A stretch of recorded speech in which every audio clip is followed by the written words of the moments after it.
রাধে রাধে সবাইকে।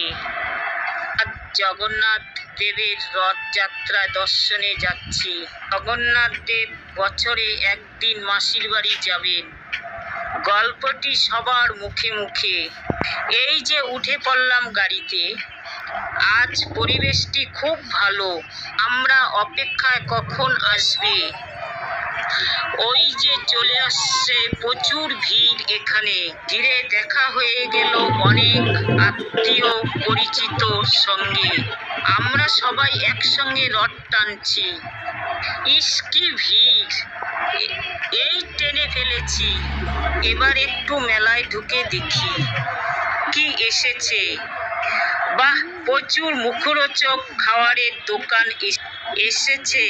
এই যে আমরা সবাই মেলায় ঘুরছি, ঠাকুরের জিনিসগুলো বেশ ভালো লাগছে। এখানে কালী মন্দিরের সামনে দিয়ে সবাই লাইন করে ফলমূল সামগ্রী নিয়ে বসে আছে পুজোর জন্য। মাটির জিনিস ছাড়া তো রথের মেলা সম্পূর্ণ হয় না।